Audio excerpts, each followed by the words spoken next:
It's up, App Nation. It is Steve P. Young, founder of appmasters.com, the place you go when you want action-packed content related to helping you grow your app downloads and, more importantly, those revenues. And today, I've got a phenomenal guest. Finally tracked him down. Finally got I dragged him from Marin. I said, Martin, we're going to do this together. But he's been a very successful app entrepreneur, generating over 100 million downloads across both of his apps. You're probably familiar with a few of them. He's got the podcast app that's got over 100,000 subscribers already, and it's the premier podcast player. And he's also got a great sleep app called Rest that's going to be built on AI, and we're going to learn more about that. A lot of the big takeaways from generating such an enormous amount of downloads. So without further ado, let's bring in Martin.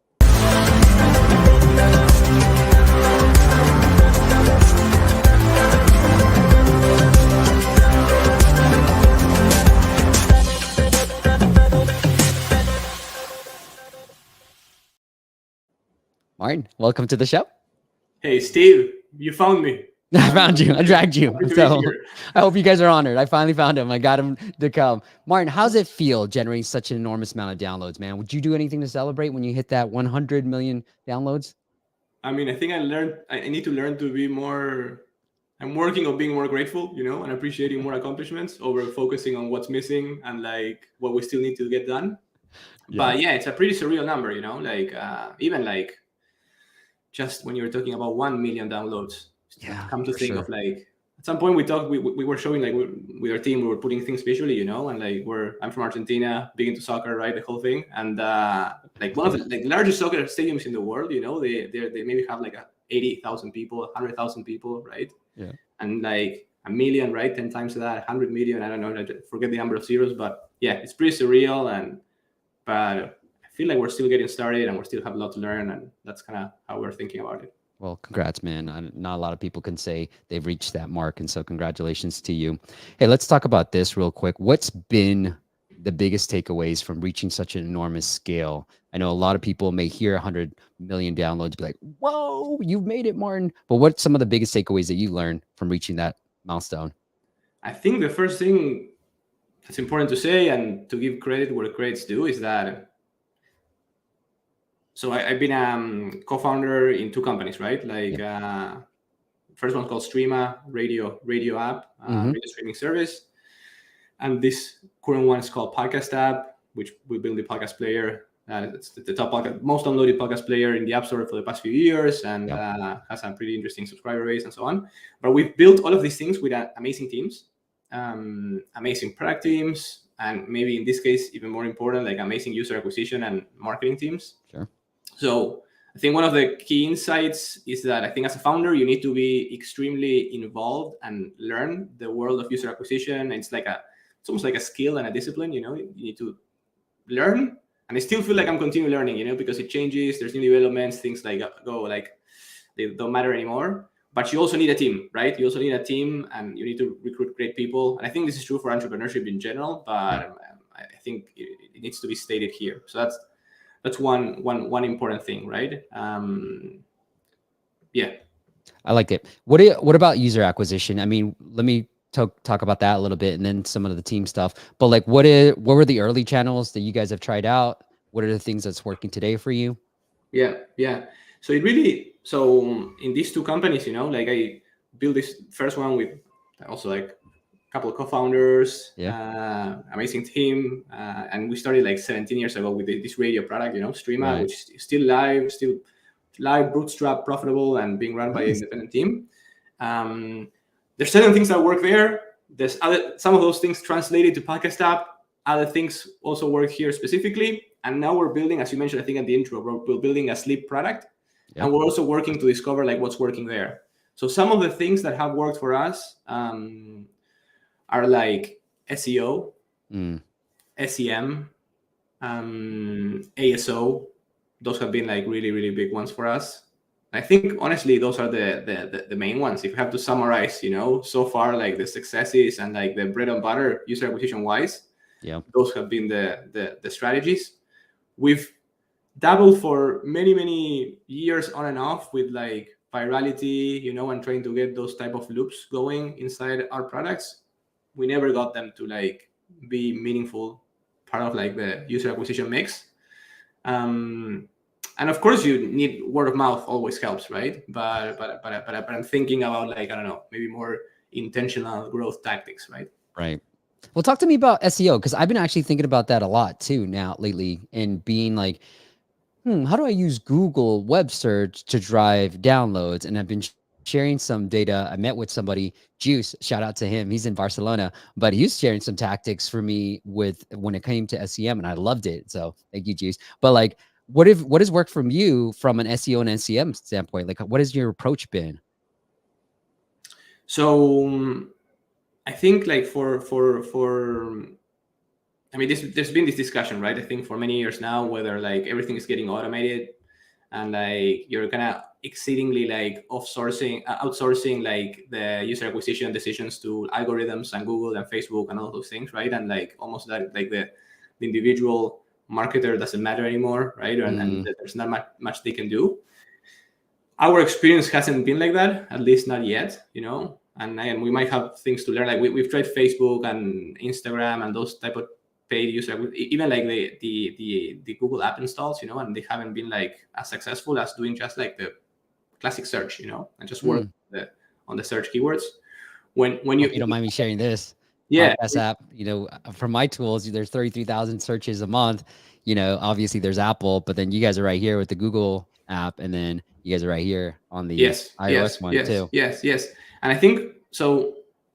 The types of products that we built so far, you know, podcast app and Streama, you know, and Simple Radio, which is a radio product, like they are content products, right? And so when you have content, you can go for a really long tail strategy, you know, and like use that content to drive traffic to you, which is like similar to what many other products do. In our case, it's not user generated content, you know, we're more like building directories and inventories of content, and we're like surfacing them to people and who are searching. Yep. But yeah, many other like UCG type of companies, right?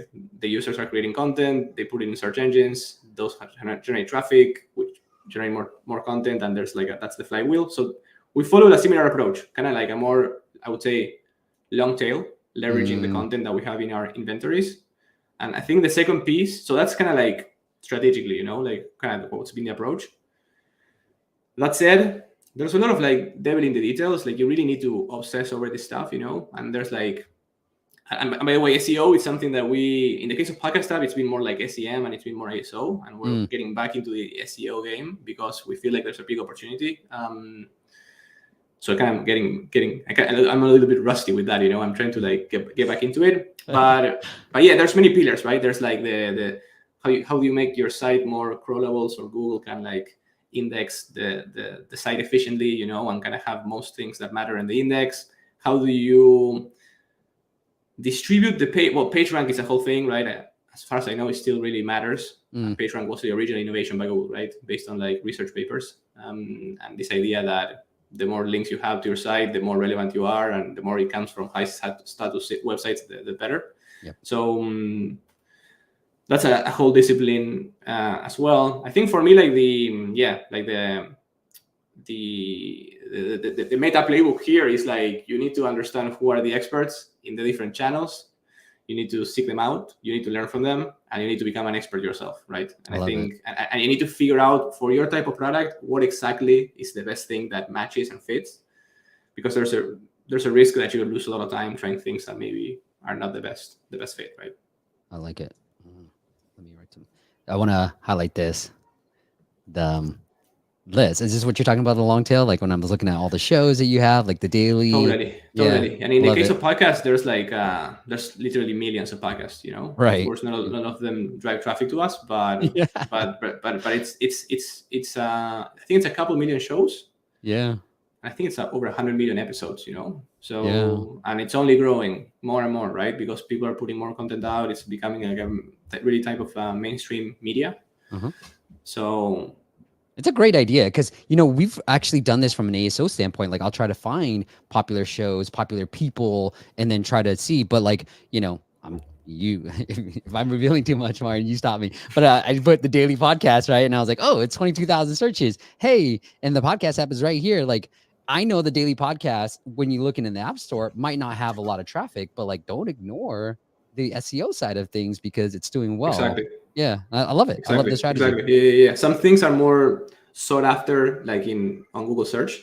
Right. Others in the App Store, right? And I think you need to probably be in both places. But I guess the last thing, maybe to wrap up on this whole thing of like SEO, SEM, or like perspectives there, like there's like what keywords you're targeting and how do you get there, organically or paid. And then there's also like, how do you optimize the journey so people like actually download the app, subscribe to the app, and all of that. Yep. There's a lot of tinkering there, right? Tinkering and experimentation there. That's really important. I think experimentation is another one, a big lesson, in all this, like we're talking about 100 million downloads and all of that. Like still for us, after having quite a bit of experience, I think it's been like 16, 17 years since like first company. Still, most new things don't work, right? You feel a little bit like a loser. At least I'm trying to like work through that. Yeah, me too. But like most things don't work, and you just need to keep on trying. And so we went through Y Combinator like a few years ago, and the other day there was like a reunion meetup, whatever, right? And Sam Altman was actually speaking, right? Like the founder of OpenAI. That's awesome. And he was sharing how even for them at OpenAI, like most things they tried didn't work. And how they went in all of these different directions before actually trying like LLMs, how they had one person focusing on LLMs only. That ended up being like the thing, and how ChatGPT was like a bit of a proof of concept to show how their APIs worked instead of like a proper consumer product, and it just kind of blew up. So even like the top founders, top companies, they still have these patterns in like which most things don't work. So yeah, I just feel like trying to be patient, experiment a lot, and don't get discouraged. Just keep going, right? I love it. Give Martin a point. Okay, come on, producer. Give him a point. I love that. Because the Martin, I do suffer from that. Obviously we're called app masters, and they're like, Steve, you're the master. Like, I'm like, I don't know. And I don't know why it's not working. You know what I mean? And so I'm like, oh man, like what do I not know? But it means a lot coming from you, having reached that scale and being like, look, a lot of things didn't work for us, but we're continuing trying and trying out new things too. Yeah, thank you. And I was looking at at some point, I was looking into baseball. I don't know how baseball works much, but but this is what I heard, and I researched it, and it looks like it's true. Yeah. Like even the best like strikers on like baseball, or the hitters, they still miss like most of their shots. Yeah. Like and like so on a like majority basis, right? Like they're not hitting all of them. Right. And the difference between like average and like amazing, it's not that huge, in the absolute numbers. So I feel like there might be something similar here, in which like it's not so much about like getting everything right, but just getting like the average of like success is a little bit higher, and just staying in the game. Well, before we move on to the onboarding and what's work, because obviously you want to get, when you have that much downloads, you want to get them to convert in the onboarding sequence. I want to hit one more thing on the SEM. Now, stop me when you're like, Steve, you're reeling too much. Let's see if we are spilling the beans or not. Well, you said SEM, and so I put in podcast app. I love that you ranked number 2 right under Apple, right, for podcast app right here organically. And I do know that, it is a good avenue, but this is the ad. I won't click on it, Martin. But what is this? Please don't make us spend money. Don't make us. Yeah, I won't click it. You're gonna ruin the company. But talk to me about this strategy. Like, are you guys using this to send to the website and then ultimately try to get people to download the app? Like, what's the strategy behind this? Yes, I mean that's precisely it. Okay. I mean, we have all sorts of ads for all sorts of search and queries. Nice. So it's not like that single one is the one that drives maybe the most, but we're definitely there, and you need to be careful in terms of like how much is costing you, right? How much is costing you, and but yeah, roughly speaking, we're bidding for keywords on the web, we're bringing them to the website, and from the website we're actually taking them to the app, and the funnel is really well optimized to drive subscriptions. Nice. So at the beginning, we were only monetizing with ads, by the way, with Podcast App. We introduced subscriptions like 3 or 4 years ago, completely changed the game. Like now, I would say 75% of the revenue is subscription, And so, yeah, we do that funnel, and we do find that it works. You need to be careful, like it doesn't work at all costs, and for any keyword, you need to see like the unit economics make sense. But now we're starting to experiment though with like doing things on the website directly, like subscriptions on the web. Love that. Yeah, and we still don't. We're doing that on this new sleep product first. because we also do like web campaigns and search campaigns. So yeah, we're trying to experiment and see how that performs. We still don't have any data, but the theory here is that if we're taking people to the app and there's so many drop-offs in so many steps, right, all along the way, if we can get them to sign up for a trial directly on the website, we should be able to get a lot more people there. And plus we have better take rate because there's not the 30% and all of that. Yeah. So we'll see how that works, but that's like a current frontier for experimentation. I love it. I love it. Okay, let's talk about actually, let's say I'll give you a break, okay? You're probably like, oh, I'm doing all this talking, Steve. Hey, what's up, Mary? Good to see you. We got Adrian here. We've got John. We've got David as well. Waruna, what's up, Waruna? Miguel, hi, fam. That's Fridays with App Masters, okay? So Luis is here. Luis is in Brazil, I believe. I forgot. Kevin's here from Lakeland. George, let's see how to get those millions of downloads as well. And then 7 was like 100 million downloads. What? That's crazy.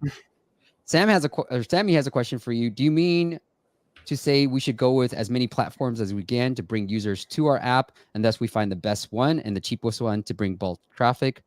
And this will all happen if we do more experiments to find the best way. Yes, Sammy, I think that's a great question. I think it's a good way of summarizing it. I mean, so I think there's some like devil in the details, and it's a bit nuanced, but broadly speaking, like what I've seen for us and usually companies that are successful is that they have maybe one channel that really works amazingly well, or maybe 2 channels at most, but it's very like the winning channels are very small and very concrete. So I think you need to try to do an experimentation process to discover that. And sometimes you try things in parallel. That depends on the size of the team, right? And you gotta I think there's a risk of being spread too thin and kind of like not being able to go, because cracking a channel takes a lot of work, right? You need to really be deep in the weeds there. So the more things you're doing in parallel, it's an issue of focus, right? So, but yeah, like there needs to be like a pipeline of experimentation until you find something that works. And once you find something that works, it's important that you detect that and you go all in on that thing, and really pull the thread. For us, it was like subscription, like we're not talking on the monetization front, like that was 2019. Yeah, it was 2019. Like, and we were just working on product, we were working on product, and it was like a side decision, like let's put this. We already had a subscription. It wasn't like driving much revenue. It wasn't much of a priority, and it was really hidden like in some kind of obscure screen. And we created a new feature, and we're like, this would be a good fit for unlocking it within the subscription. Why don't we put it in there? And might as well, like, why don't we put the subscription a little bit more front and center, add like a 7-day trial? I don't know, like it was one of those like, it's a low hanging fruit. It's easy to do it. And then we saw, once we did that, we saw that like an uptick, that it wasn't huge in absolute numbers, but you could see like something happened here, like what's going on. And that was like a bit of a hint, and flash forward, it ended up being like 2.5 years of like experiments, spending huge amounts of energy on subscription, which really worked. In a year, we like 20x the amount of subscription revenue. Wow, dude. I think we were doing like 120K a year, and we did like 2 million that year in subscription revenue. But that's the thing, right? It kind of just by in this case, stroke of luck, we kind of discovered something that looked a little bit promising. But we did have I think the insight and the wisdom to say, okay, let's like see how far this goes, And we really went hard and like so I think you need to do something like that with your user acquisition channels, but be careful not to be like spread too thin. I love that approach because I look for signals, like a lot of times when I'm doing these type of things, I'm looking for themes to develop, one person's opinion, great. And another person says the same thing. I'm like, okay, this is something I could really focus on. Right. And then you and I weren't planning to talk about SEM, right? Like, the fact that I talked to Juice yesterday at the event and he was talking about SEM and then you started bringing it up. I'm like, themes, that's what I'm looking for, themes and signals to kind of figure out what to do next and what's something that I'm missing in our arsenal too. Joe's got a question, Martin. Martin, that Google search ad with your website, is that a landing page or is it a URL redirect to the App Store listing? I didn't click it. Yeah. Thank God. Would have ruined the interview. That 2 million. I'm eating to that 2.3 million, right? I'm eating into that. Man, I was sweating. No, okay. So, by the way, just I want to caveat something. Like, I'm not like the platform expert, right? Like, I'm not the person like creating the campaigns and working on all of that. So, I think I know most of the answers to the questions that are being asked, but just like have a bit of a disclaimer. Yeah. That most of the SEM ads that we do, they take directly to the website. From like web searches, you're not able to take to the App Store directly, unless it's like a proper like app install ad that looks differently. I think the one that Steve was showing, it was like a web campaign. And what I can tell you is that most of our campaigns, the proper targeting search keywords, they take to the website. They don't take you to the App Store. It's not possible. And there's also like you're technically not able to like also discriminate iOS from Android traffic also, which can be tricky because for us at least, and most people, like iOS performs better in terms of monetization. So that's also a tricky thing, and there's workarounds, and there's ways of like kind of nudging it in one way, but there's not like a proper targeting criteria. I love it. I love the idea. All right, Luis. Sorry, Luis. He's from Venezuela, so apologies, but he did. He did say Felicidades. I don't know. All right. Gracias. Okay. And then Aran says, do you use ROAS campaigns on Google Ads? That's a good question. I'm not that one. I don't know. Yeah. That one I don't know. But we do look at ROAS as a metric. I can tell you. I don't know if that's the type of campaign that we use or not. Right. But it's definitely like a KPI that we're trying to get to like be break even or profitable. I think if you do a ROAS campaign, you need to do an app install campaign, not an SEM keyword campaign. And so the app installs, what I can share with you guys is, I think, I love the approach. So I'll just say that. Okay. I'm trying to not overshare. All right. Rob says, how helpful if you already have 100 million downloads, now you're creating a new app for same audience? I mean, there's definitely crossover. So we did first one company, radio, right? We did that for 10 years, started a new company, podcast. Those were pretty separate companies. So we kind of did start from scratch, even though we did have the playbook from the past and a lot of experience, and we were able to get that going pretty fast. And now we're working within the same podcast app company on a sleep product called Rest. So this new Rest sleep product has some overlap with with podcast app, and it actually comes from a podcast app insight. Like lots of people were using our app at night to sleep, because podcasts can have a hypnotic effect on folks. Yeah. Hopefully not this one, hopefully this one is going to be funny and exciting and no one's going to be able to sleep to this. But some people hear interviews, or lectures, and they fall asleep. They fall asleep. So we saw that we were into like the health and wellness, space, and we've done lots of experiments over the years. I used the Aura Ring, I used it for like since 2018. You too, guys. Yeah. So we had already done a lot of like personalized like work on sleep, on our own sleep, and it looked like a really interesting space.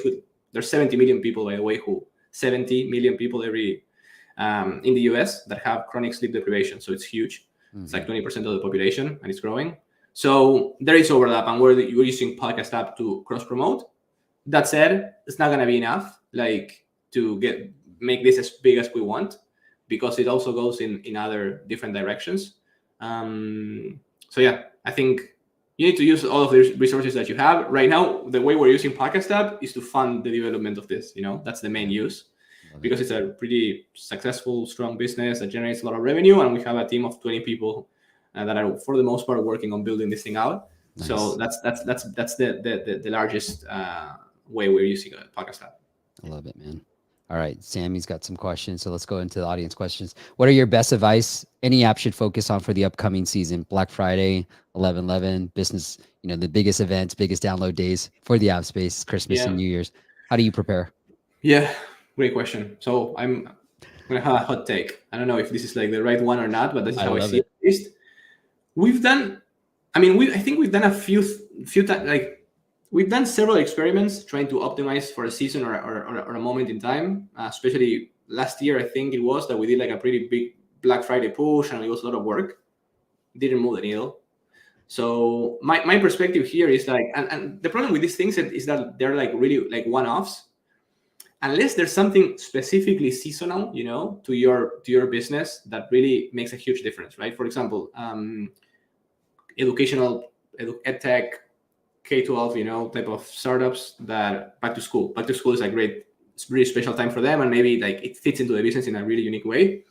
But more like generic, kind of like holiday season type of things, I tend to think that it's a bit of a waste of time, and it's more about focusing on like what are the loops, what are the loops, the user acquisition channels, like the system, building the system, and not like one-off things that at best they're gonna spike, and at worst they're not gonna just make anything for you, and it's gonna distract you. So honestly, I wouldn't prepare. Plus, do know that there's so much noise at those times, right? Yes. Everyone's putting out a deal, right? And you're competing against everyone. So I don't know. I feel like you're trying to like, I don't know, competing in a really, really tough, moment in time. So we don't pay much attention to it, and I don't recommend folks to. I like it. I feel the same way. I don't actually look at a lot of my competitors, in the space of like, I don't know what they're doing. I don't care. I'm focused on me, what's working for us and our clients. Because a lot of times, Marian, I've heard from so many different apps, even when you hear a big number, you don't hear the other side. I've been wanting to do a YouTube series or like a TikTok series about the other side, like the other side of having this many downloads. Sometimes, you don't know if they're profitable. You don't know if they're running out of money. And you see is the Sensor Tower, like humongous downloads and revenue data, but you don't know what the actual, like what they're keeping of that revenue. And I'm always like, don't be careful when you start comparing and start thinking through like what other people are doing and how are they doing it, because you have no idea how well they're actually doing. It's just the top. Like the top doesn't matter. The bottom, profits. Totally. I actually would love to ask you, but maybe I don't know if it's going to throw us off track, but if there's any good tools, for understanding that better, like to really like, because I think there's lots of tools to see numbers of downloads and like, I don't know, just like the broad strokes, like keywords and all of that. But I would love to understand better if there's a way of like going deeper into the intelligence, of like other products and analyzing them and understanding their unit economics, to like what are their top paid channels and what are the costs. Sure. And like, but I don't know what's the state of the art. Like we've done some research. There's lots of products who kind of claim that they do this, but they're behind like paywalls. You need to do sales calls, and we just never go around doing that. So do these products exist? Like what's the situation? Yeah, I'll give you a few. I like to like Band-Aid solution a bunch of things. So like give me an app that you're curious about. Let's say Calm. Calm? Oh yeah, perfect. Yeah. We always pick on Calm. Oh yeah, nice. Okay. So I like App Magic. So like, obviously Sensor Tower has data, Mobile Action has data. What I'm trying to do right now, because we have access to a lot of data, it's trying to be like, okay, here's how much App Store Connect revenues really are, and here's what all the other tools are saying. Yeah. Now, I feel like if it's under 100K, Mobile Action has a pretty good revenue and downloads data. Sensor Tower tends to not have. Like you have to be making lots of money for Sensor Tower to actually kick in, because even our app, they haven't really seen the right number. But what I really like about App Magics is they give you the revenue per download, which I really like. Now it couldn't be inaccurate, right? Like, but it gives us a signal, and this gives me a number. So like if I'm building a meditation app, like, okay, cool, I should be aiming for, I know my break even is going to be roughly around $3. Like that's a great revenue per download number. And so that is a great source. Obviously, we have partners with Social Peta and Mobile Action who are having more ad intelligence. So I'm not using one full tool to kind of dissect all that stuff.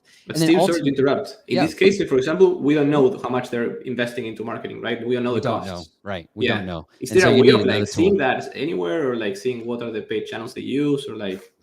Now, I mean, they won't give you the Social Peta has some of that detail, like some of the ads. Mobile Action starting to have more of the ads they're using. You will, I don't think you'll know spend. Yeah, you won't know spend for that, unfortunately. Okay, awesome. Yeah, nothing I can find. ChatGPT will give us that at some point.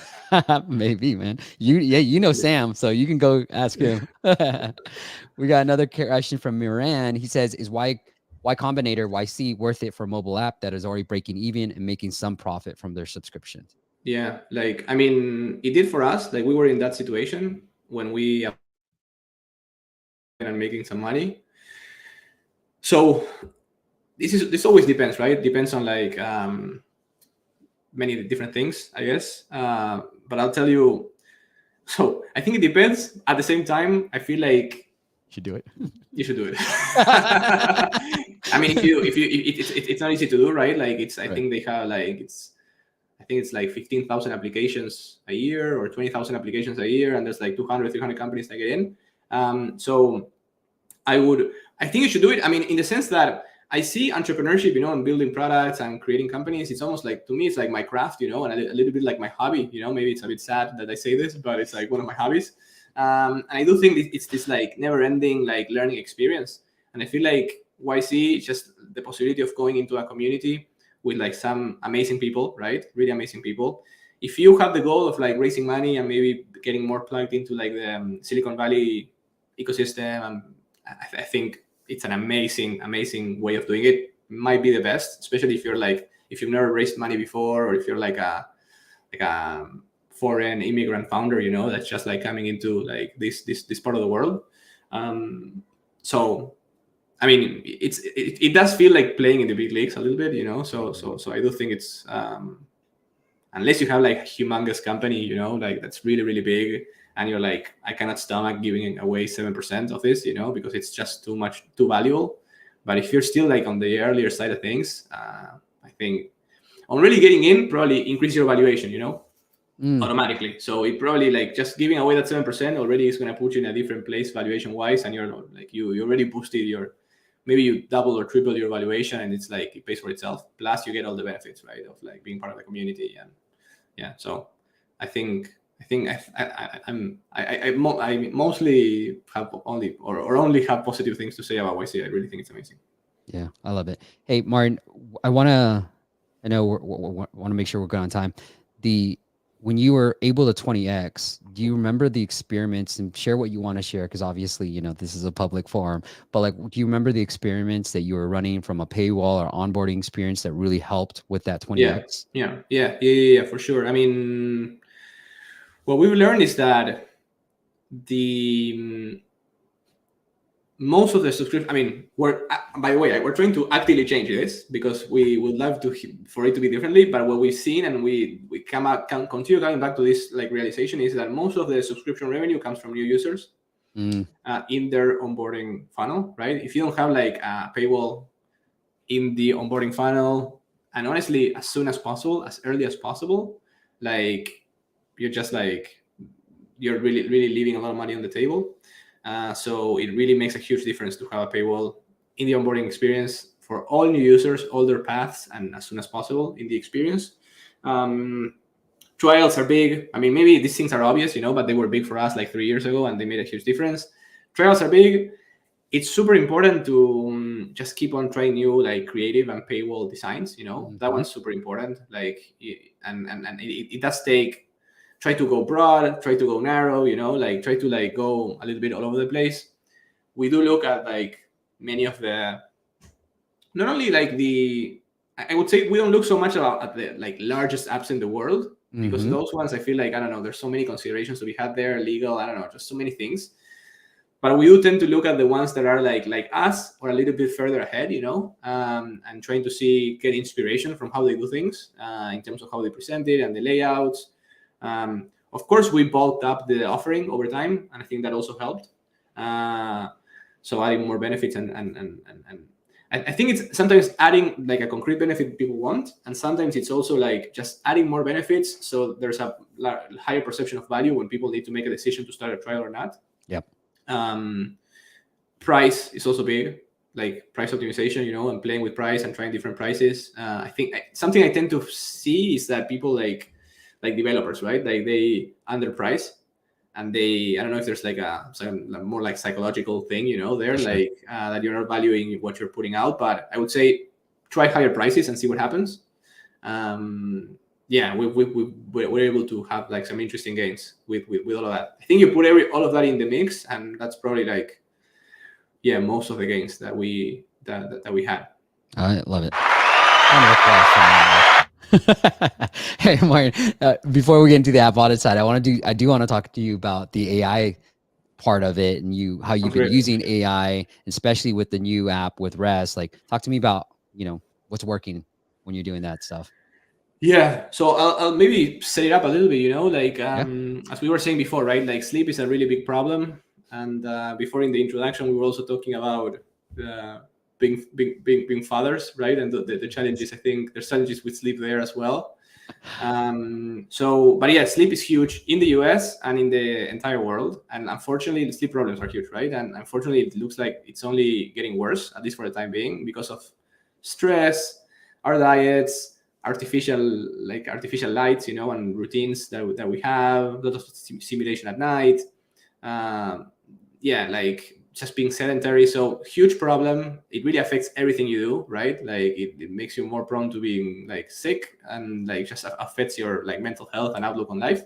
So so huge sleep problems. Most people we've seen so far, like they try to fix their problems. Some go to sleep medication, you know, and like sleep supplements and that sort of thing. But there's a lot of people who are looking for a more natural approach, and the way they are trying to figure that out is on their own.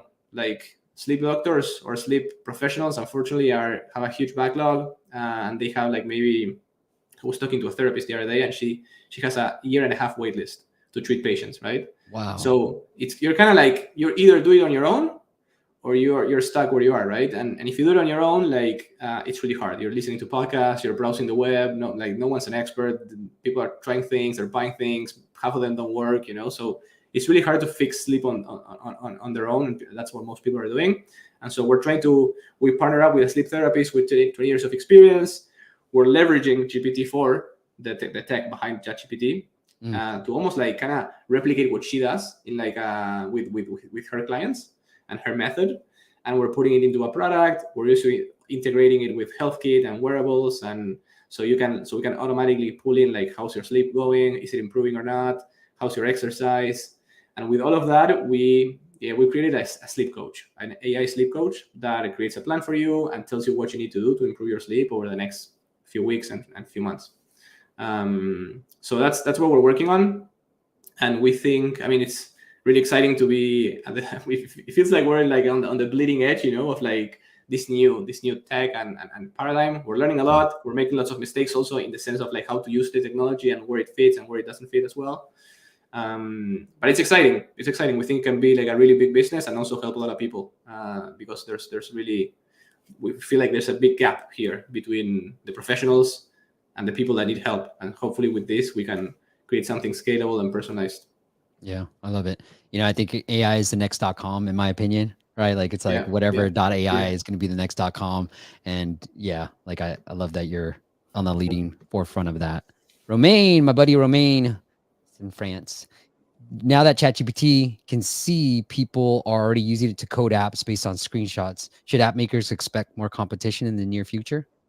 I think so. I think everyone's expecting more competition in the near future, right? Like, more competition doesn't necessarily mean better competition, I guess. What's the level of quality that's going to be there? I don't know. But I do think that for sure we're entering a world and a time of a lot of noise, right? It's already super noisy right now.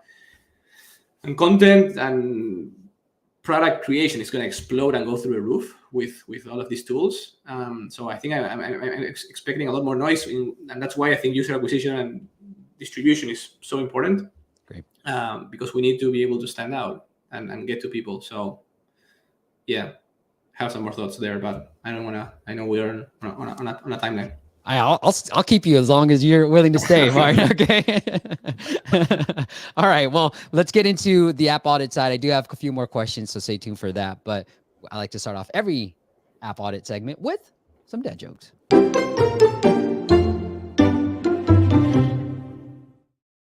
Martin, this might finally get us to meet in person. Okay. So loser buys lunch. Yeah. What's that?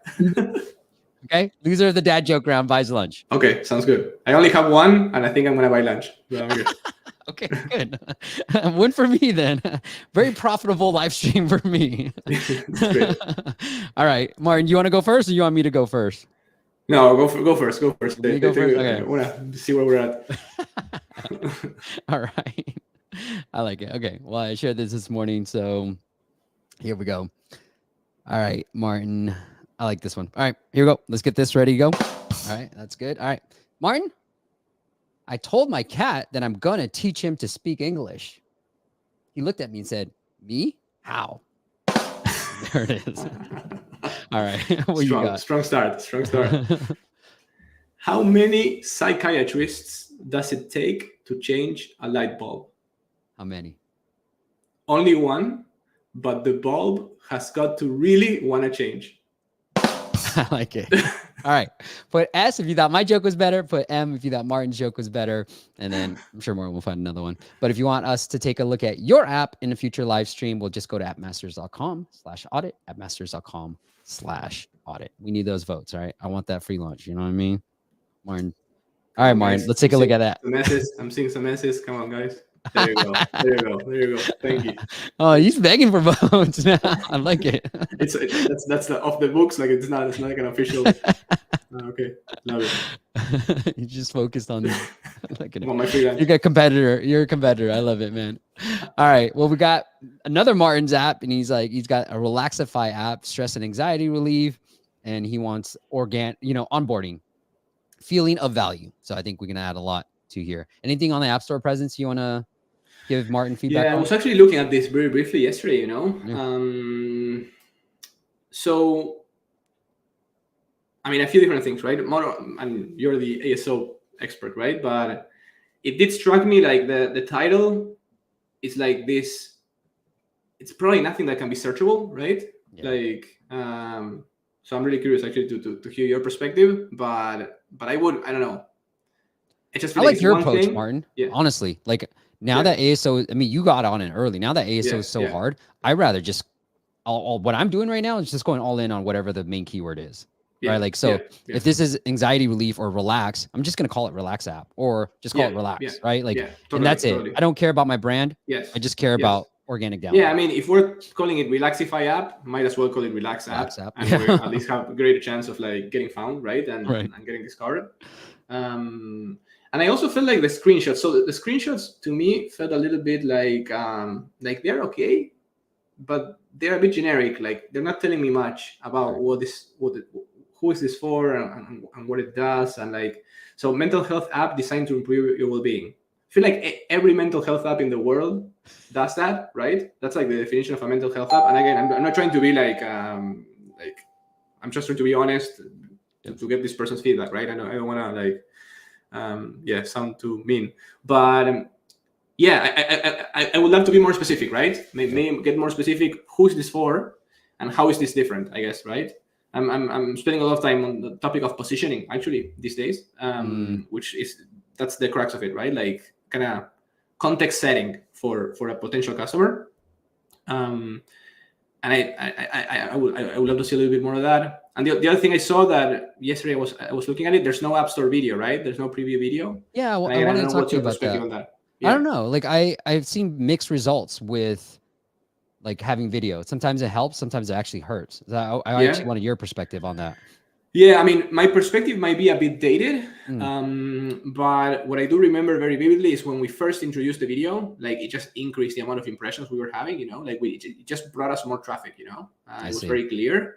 And I tend to have the belief that the more you can like implement whatever's Apple offers, like if they have like X amount of screenshots, you go for them, right? Like if they have a video, you go for them. If you can promote an in-app purchase, you promote it, right? If you do all these things, I tend to think that those are probably positive signals for them, like you're like a fully like invested member of the ecosystem. Again, this is my thoughts. I have no official I love it information about this, right? But that's my framework.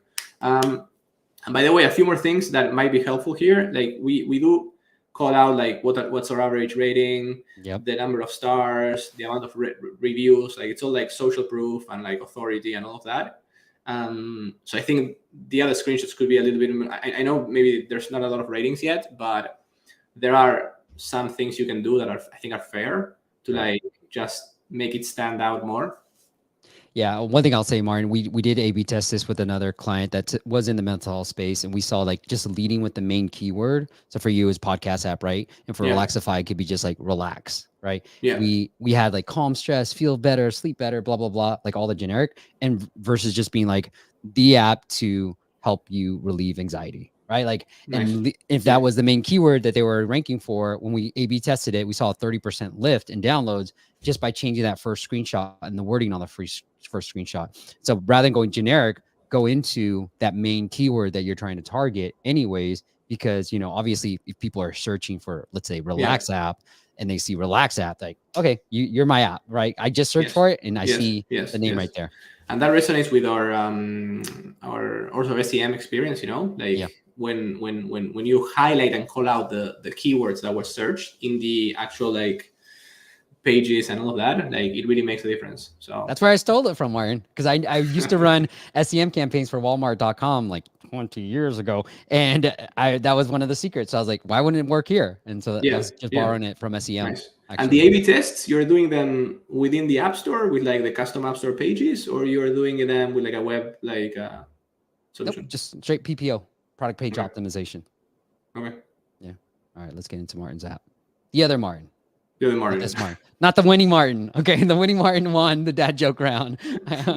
You better come up with another joke, man. I gotta redeem myself. All right, I'm gonna hit allow. What do you think about these slider things? I don't know, man. Like we've tried them several times, and they usually never work. Okay, good. I don't like them. What usually works for us is speed, and the theory here is that the more context you set for the person, the better predisposed they're going to be to like sign up for a trial and all of that. But what we keep on encountering is that the more steps we put in, like the the more people we lose, basically. And so that's a tough reality. Same thing with signups. Signups are like brutal, like for these things, so don't make them, right? Is that what you're saying? Don't make them sign up if you don't really need it. Yeah, I mean, there's also the theory here is like, okay, if I have their email, I can get them on like really strong email campaigns, right? And maybe with that, I'm gonna bring them back and all of that. But usually, email campaigns, at least for us, is like the lowest priority, right? So we first focus on the app and all of that. So until we have a properly functioning email campaign that can like pay for the churn that sign up is generating, it's not that easy. So yeah, I think when in doubt, take it out. Yeah. I like it. I think, what I'm leaning towards now too, Martin, is, and I think it depends on the category apps, but I think especially for mental health apps, like having an onboarding sequence that has engagement. I think that's one of the best practices. So it could be like for you guys, it could be like, what kind of podcast? And I would pick, entertainment, comedy, maybe some news and business, right? And so like you get that data, and it also like we did this live stream a couple of weeks ago with Headway, and we were talking about onboarding, and she was talking about how it makes customers, when you engage with them early on, it makes them feel like you're customizing the entire experience for them, even if you're not, right? Like, and so this feels like a long onboarding journey, but that's fine, right? Like I know a lot of the mental healthness apps have really long onboarding, but I would play around with this onboarding. That's all I would play around with. Onboarding Paywall, A/B test the crap out of that. Once you have downloads, that's all I would be A/B testing. I think what we didn't see here, and again, I'm totally agree with you. Like, I think asking them questions and having them invest into it, and I think that's fine. I just don't know if it was clear the questions. Where are they taking us? Where are they leading us? And what are we customizing exactly, right? Like, or and I know it's the app, but what are we gonna get on the other end? I don't know if that was clear. Maybe we missed it in the initial like screens that we jumped through. I'm just gonna keep pushing. Yeah, I agree. And these questions are kind of like, they're not fun. They feel like work. No offense, Martin, but like they feel like a lot of work versus like having just buttons. Like strongly agree, and I don't know. Like, I agree with you. Like, where is this leading me? And I think it's great that we know it's like how many questions we need to answer. But 25 is like a really daunting number. Yes, I agree. It's good that they're pretty fast, but you probably need to think through them, right? If you're really doing them. Yeah, like, and now it's more. Yeah, I like what we did with Headway, and I'm only sharing this because she was openly sharing it with me. She, we really talked about engaging with the user, and then re-engaging with it. Here's what I mean: like asking them questions and being like, "Oh, great, this is what we'll do," right? Like, and she talked about like, "Hey, asking them these type of questions and then giving them a break and being like, yo, we're kind of just like doing this. It's like, congratulations, right? Like, hey, do you agree with this statement? Cool." And I think Flow does this well, this period tracker app, where they'll ask you questions, and then the next screen has something related to what you said. And so it makes the user really, really feel like you're really customizing the experience versus just asking a bunch of, like, I was going to say nonsense questions, but versus just asking questions. You know what I mean? Yeah. I think there's a risk that you feel like you're asked a battery of like nonstop questions. Yep. Versus maybe going through like a little bit more of like a give and take, right? And this is what I'm talking about, right? Like, hey, if I select this, they tell me, and then they give me breaks in the middle. Right? Congrats. So like, it doesn't feel like work. There's a little bit of a break in between every single thing. That's great. Yeah. Okay. I want to get to the paywall, Martin, but like, this is a lot of questions for this person. Mail, which country? This Martin. How can he find the U.S.? Okay, U.S. Bachelor. Okay, I'm getting results right now. Here we go. Prepare my program. This does work. Like, I like this, but I think you might want to like decrease the number of questions. Maybe ask for this, and then, That was a bit of a surprise, right? What do you think about this? No, I think asking for help data. I don't know. Like, we ask for help data in our app, but we do a pre-prompt and we preface it, and it's like kind of optional, Yeah. And I don't know if I would do this just before we're gonna present an offer, probably, right? Yeah. Feels like I don't know, kind of has, especially just for getting the steps. Where's the offer? There's no offer. Yeah, where's the offer? Yeah, where's the offer? Okay. Yeah, so I do have data. I don't know. I think. Become a premium member. Okay. Yeah, I think you got to show this should have appeared. I mean, yeah, after all the questions and the plan, or honestly, I would also experiment with putting it like as one of the first few screens. Yeah, and seeing what happens. Agreed. What I've been saying recently, Martin, too, is definitely, obviously you said it, show the paywall during the onboarding process, and then when people hit X, show a discount, because most people who buy during that first time user experience, all that jazz. And I was like, look, discounting works. If you do a discount, don't do a trial, because I've seen that done. And so I hit X, Flow does that, and then I kind of shared it publicly on social media, and people are like, yep, that's working. So I feel like, you try to get them. And then we talked about it with Headway, like trying to do a lot more discounts. Headway does a lot of different discounts there too. And one more thing, if you go to premium member once, just once again, like I think there's good snippets there, like the 4.8 star, like and the 5 stars, 4K ratings, empowered by women, 50K downloads. I would use those.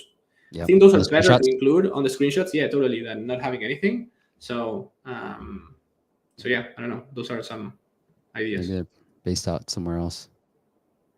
Yeah, I don't know. Yeah, maybe have like more reviews on different other countries. Yeah, I don't know. I don't see. Okay, well, keep us posted, Martin. Congrats on the app. Looks really good, but those subtle changes. Yeah, it's a really important domain. Really important domain. Yeah, I like it. Okay, all right, Martin. Well, I hope you got another one, because you got the majority of the votes here. And I got 2, Romain and Luis. Thank you guys. Everybody else is. I don't have any more. I only have it in Spanish. I don't know if do it in Spanish. Luis, with Luis will vote for me this time around. If I do it in Spanish. Hey Steve, can you tell me what platform you use to check what feature in-app is used mostly?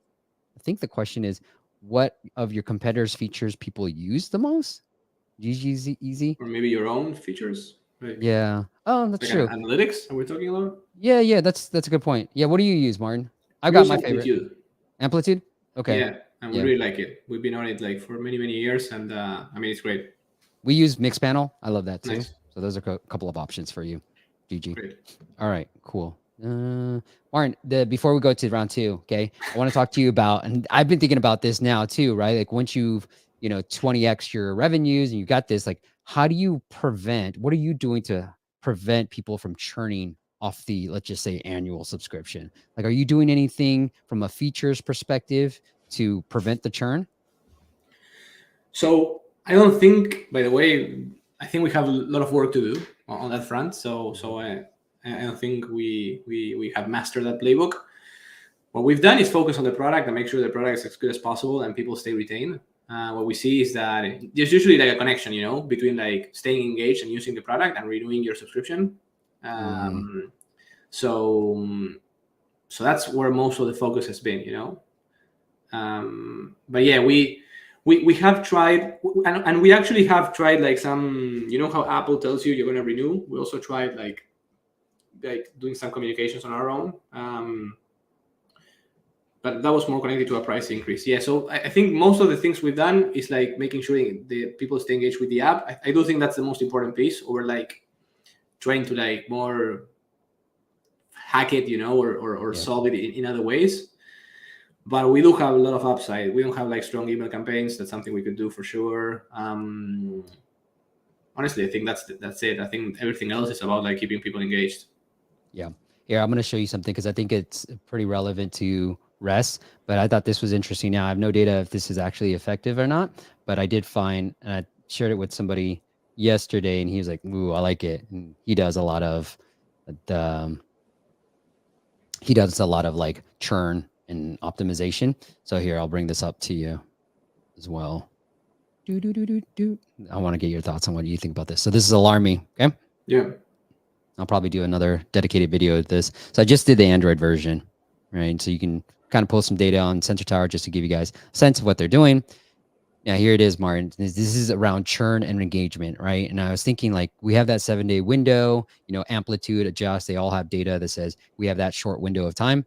So you go through this normal stuff, right? Some social proof in the onboarding. We set our first alarm to wake up, paywall, all that stuff, the usual stuff. But here's the key. When I get to the homepage, right, they see it show just waking up, get $100 gift card. I was like, what the hell is that? Right. And it's like coming here and it's like, oh, wake up and every day with an alarm and get a gift. I was like, oh, now I have not done this, Martin. I haven't started this challenge, but I thought this was very interesting. As I start thinking about our churn, one of our apps, we have a 23% annual renewal rate, which is, on average, but at the same time, like we can do better. Like, I've heard 60, 70% renewal rate. And so I'm like, all right, well, badges, challenges, simple things that I feel like could help retention and also help with churn, prevent churn. So I really like this strategy. And I believe, I don't know this to be true yet because I haven't gone through the 7 days, but I believe what it does is I think it's going to be like a spinning wheel. Those spinning wheels? Yeah, totally like a raffle almost. Yeah, exactly. And I think that's what it's going to be. When you do the challenge, you start the challenge, you get the challenge, you finish the challenge, and you get a raffle. So it's not always going to be $100 gift card. Yeah. What I like about this is that it's about helping the person create habits that they want to create, right? So to some extent, it's like an accountability or incentivizing them, right? So I think that's interesting. I always wonder though, right? Like how I think like retention and renewal rates and all that engagement is really determined by the category you're in, right? Like I think that really plays a huge. It's like a gravity force almost. Yeah. And I do wonder how much you can break out of that. Like how much? Like what's the delta? With all these different tactics. I don't know the answer to it, right? But I do know that. Yeah, it's tough. Yeah. Well, I'm working on some stuff because I've always been Martin. I'm like, get that money, right? And now I'm like. Now, don't lose that money after you get it. So I'm always like, my default is get that money. And then now I'm like, okay, now that we have money, don't lose that money. And how do we make more money too from the downloads we have? So I'm in that mindset right now. Yeah, totally. Okay, cool. All right, let's get to Camila's app. We've got Camila's app. Oh, actually, you got one more dad joke? Only in Spanish, man. I'm sorry. Okay. You want? I'll hear it in Spanish. Do yours. Okay, I got mine. All right. Well. George said, do this one. So I will do this one. George, I shared this on Instagram. Where is it? I just have screenshots all the time. Anytime you hear me taking a screenshot, I usually am doing some dad jokes. Okay, I got to pull it out. All right, ladies, this is for you. Okay, ladies. So Camila, this is for you. Ladies, if you can't appreciate your fruit jokes, well, you need to let that man go. There you go. All right. Go ahead, Martin. What you got? I mean, so the full Spanish version is ¿Cómo se llama un café que salió de la cárcel? How do you call a coffee that came out of jail? What? Espresso. And it's like formerly incarcerated, basically. In Spanish. I love it. All right. I'll buy lunch, okay? But thank you for doing this. All right, Camila. I'm counting on you. You're still there. User acquisition and retention. So here's the app. Yeah, we can speed through this because I know we're going above time. But any thoughts right here, Martin, on user acquisition? I mean, feel like games is not necessarily like my strong suit. So I think I'm gonna have to let you take the lead, and maybe I'll jump in from time to time. Okay. So here's what I would say. I think with games, look, unless you've, going after idle games and lo-fi idle games, I feel like ASO is not as important with games because like unless you have like crossword or word search, like if there's a generic keyword that has traffic and it matches up with your game, then great. Like Crossy Road, it's branded. It's going to be branded. So I don't think about it from an ASO standpoint. I think from a user acquisition standpoint, you're just going to have to test it all. Kind of like what Martin said earlier. Like I think Google UAC, obviously, if you do Google UAC, app install campaigns, think about like really, because you're on Android anyways, think about using Google's, event optimization versus like Apps Flyer or Adjust. No shade to them, but that seems to work better along with Firebase than using an MMP to go after event optimization on Google app install campaigns. So think about, I think it's going to be a very much paid acquisition play when it comes to games, unless there's actually keywords for the ones you're targeting. It doesn't look like, unless it's window garden or garden games or gardening games, those are the keywords I'd probably try to go after if I were you from an ASO standpoint. The other thing I would say is there's this YouTube video that they have. I really like it, and I think every Google Play Store should have it, but I've been sharing this a lot lately, and I'll just say it one more time, so apologies to those who have watched this a bunch of times. What I like to do, this is low touch, right? Like go into this YouTube video and then optimize it. So YouTube has its own keyword metadata, right? And so what I do know, and this is, again, I'm borrowing from the web pages with video tend to rank better without video, right? This is a long stat. You have great videos. So have the right keywords, like wholesale direct 2023 trailer, not the right keywords to have in your title of that video. Have the right video tags. And the video tags should generally have one of your biggest competitor names. So if it's going to be like Gardenscapes or Heyday, have those keywords in here because then you can hack the Google Play Explore downloads.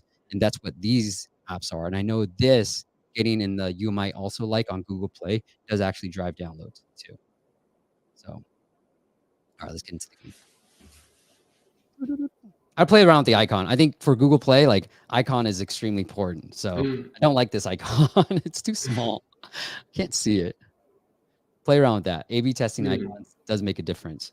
Although it's one of the last things I do. Because if it's good enough, it's good enough. All right, let's get into the game real quick. We'll let Martin go.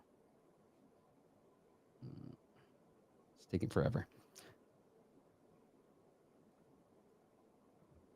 Martin, I did win. So, haha, redeem myself. But Luis to give you. Thanks, Luis. Thanks, Luis. All right. I'll even come out to you, okay? I'll come out to you. We'll have lunch. There we go. Split it. Yeah. I'll fully lose.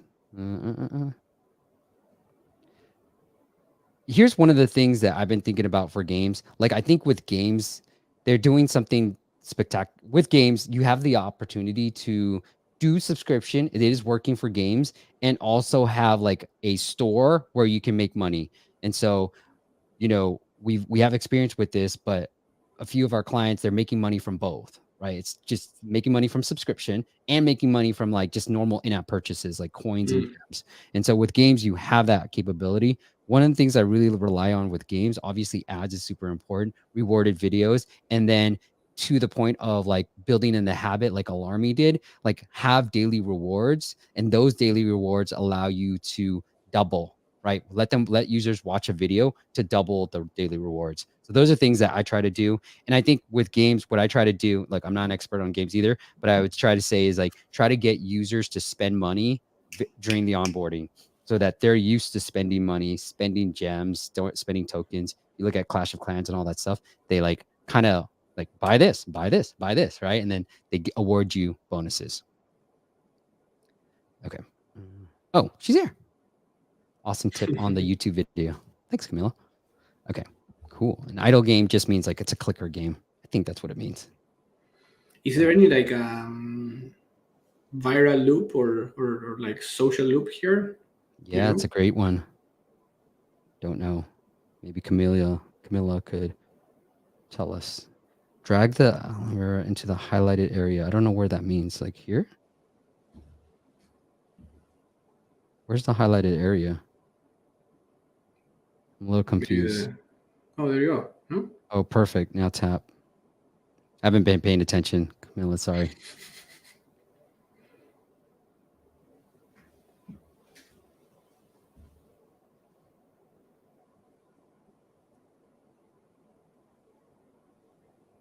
I don't know this to be true, but I do think that I've talked to a couple of game developers.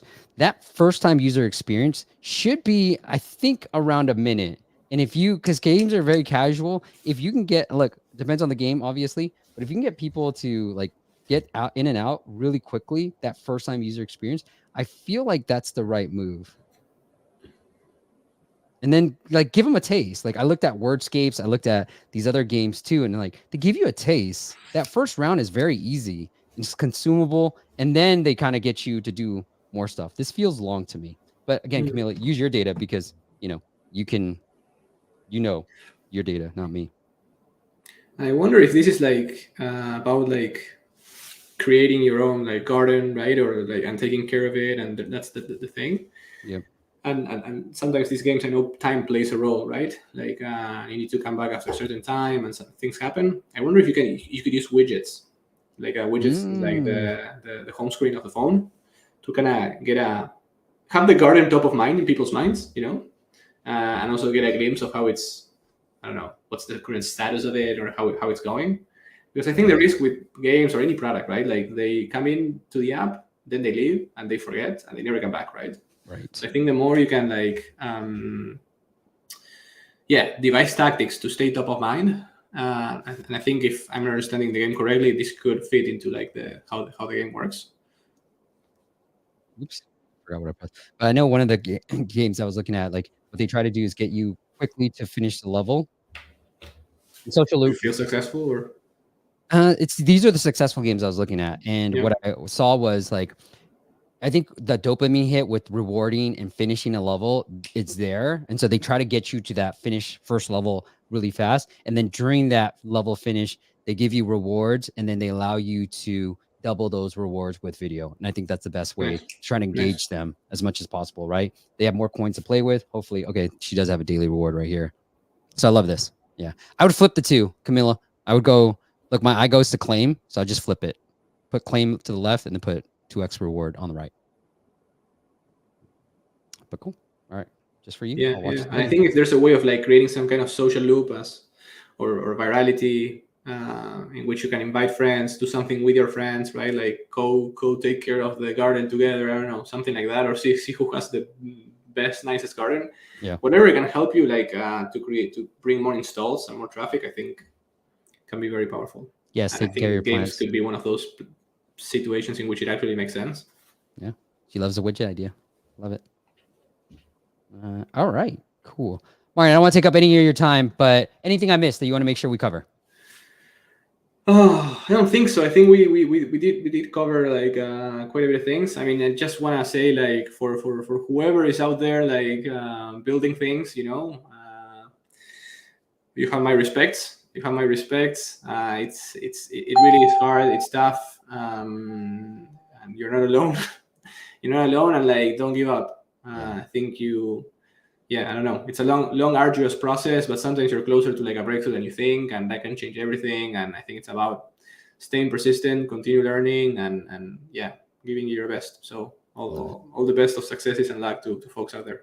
I completely agree. Our mission is to be the most effective, most affordable app marketing agency out there. And it's because we work with so many founders, and it's just like, I know how hard it is to be a founder. Like, shout out to you, right? Like I know one of the things I wanted to cover with Marian was mental health, and it's like, yo, you do a lot. And so that's why that affordable is the thing that I want to make sure we're always there, because then I want to help the founders as much as possible. And Marian, I don't know how you feel about this, but I feel like longevity is underrated. Like a lot of people just look at the time in the moment right now, and they compare how other apps are doing in this very moment. And I did this too, man. Like there was an app marketing agency that was doing like 2 million a year in like 18 months. And I was like, dude, I suck. Right. And I felt really bad about myself. But unfortunately, and for reasons unknown to me, they're no longer around. And so part of me started thinking about like, do you have enough in your bank account to live? Are you happy with what you're doing? That's good enough, man. don't think about anything else, in my opinion. I think the more we can learn not to compare with others, the better.